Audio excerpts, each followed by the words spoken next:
ಚಿಂತಾಮಣಿ ನಗರದಲ್ಲಿ ರಾಜ್ಯದಲ್ಲಿಯೇ ಮಾದರಿಯಾದ ಅಂಬೇಡ್ಕರ್ ಕಲಾಭವನವನ್ನು ನಿರ್ಮಿಸಬೇಕೆಂಬ ಕನಸನ್ನು ಉನ್ನತ ಶಿಕ್ಷಣ ಸಚಿವ ಡಾಕ್ಟರ್ ಎಂ ಸಿ ಸುಧಾಕರ್ ಅವರು ಕಂಡಿದ್ದರು.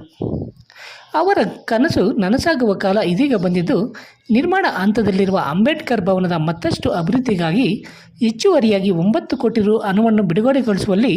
ಉನ್ನತ ಶಿಕ್ಷಣ ಸಚಿವ ಡಾಕ್ಟರ್ ಎಂ ಸಿ ಸುಧಾಕರ್ ಅವರು ಯಶಸ್ವಿಯಾಗಿದ್ದಾರೆ. ಚಿಂತಾಮಣಿ ನಗರದಲ್ಲಿ ಅಂಬೇಡ್ಕರ್ ಭವನದ ನಿರ್ಮಾಣಕ್ಕಾಗಿ ದಲಿತ ಪರ ಸಂಘಟನೆಗಳು ಹಲವಾರು ವರ್ಷಗಳಿಂದ ಹೋರಾಟ ಮಾಡಿಕೊಂಡ ಬಂದ ಪರಿಣಾಮವಾಗಿ ಅಂದಿನ ಶಾಸಕರಾಗಿದ್ದವರು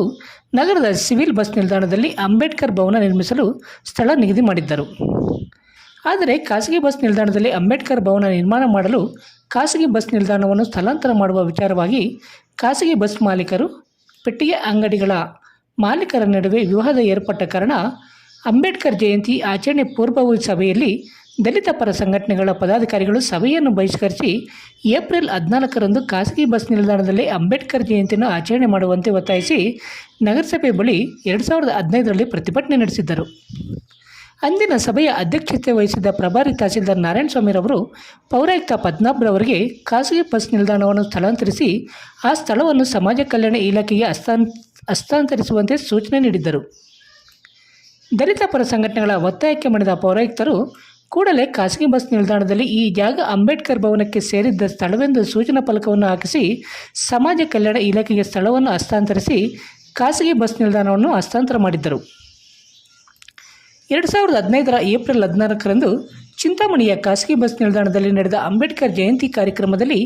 3 ಕೋಟಿ ರು ವೆಚ್ಚದಲ್ಲಿ ಸುಸಜ್ಜಿತ ಅಂಬೇಡ್ಕರ್ ಭವನದ ನಿರ್ಮಾಣ ಕಾಮಗಾರಿಗೆ ಅಂದಿನ ಸಂಸದರಾದ KH ಮುನಿಯಪ್ಪ ಹಾಗೂ ಅಂದಿನ ಶಾಸಕರಾಗಿದ್ದ ಶಾಸಕ JK ಕೃಷ್ಣಾರೆಡ್ಡಿರವರು ಗುದ್ದಲಿ ಪೂಜೆ ನೆರವೇರಿಸಿ ಕಾಮಗಾರಿಗೆ ಚಾಲನೆ ನೀಡಿದ್ದರು. ತದನಂತರ ಅಂಬೇಡ್ಕರ್ ಭವನದ ಕಾಮಗಾರಿ ಕುಂಟುತ್ತಾ ಸಾಗಿ ದಲಿತ ಪರ ಸಂಘಟನೆಗಳ ಪ್ರತಿಭಟನೆ ಹಾಗೂ ಆಕ್ರೋಶಕ್ಕೆ ಕಾರಣವಾಗಿತ್ತು. ಅಂದು ಶಾಸಕ JK ಕೃಷ್ಣಾರೆಡ್ಡಿರವರು ಕಾಮಗಾರಿಯ ಸ್ಥಳಕ್ಕೆ ಭೇಟಿ ನೀಡಿ ಪರಿಶೀಲನೆ ನಡೆಸಿ ಉತ್ತಮ ರೀತಿಯಲ್ಲಿ ಕಾಮಗಾರಿ ನಿರ್ವಹಿಸುವಂತೆ ಗುತ್ತಿಗೆದಾರರಿಗೆ ತಾಕೀತು ಮಾಡಿದ್ದರು. ಅಂದಿನಿಂದ 2.5 ಕೋಟಿ ಅನುದಾನ ಬಿಡುಗಡೆಯಾಗಿ ಅಂಬೇಡ್ಕರ್ ಭವನ ಕಟ್ಟಡದ ಕಾಮಗಾರಿ ಪೂರ್ಣ ಹಂತಕ್ಕೆ ತಲುಪಿದ್ದು, ಉಳಿದ ಕಾಮಗಾರಿಗಳನ್ನು ಮಾಡಲು ಹಣದ ಕೊರತೆಯಿಂದಾಗಿ ಮತ್ತೆ ಅಂಬೇಡ್ಕರ್ ಭವನದ ಕಾಮಗಾರಿ ಸ್ಥಗಿತಗೊಂಡಿದ್ದ ವೇಳೆ 2023ರಲ್ಲಿ ಶಾಸಕ JK ಕೃಷ್ಣಾರೆಡ್ಡಿರವರು ಅಂಬೇಡ್ಕರ್ ಭವನದ ನೆಲ ಹಾಸು ಕಾಮಗಾರಿ, ಮೊದಲ ಅಂತಸ್ತಿನ ನೆಲ ಹಾಸು ಕಾಮಗಾರಿ,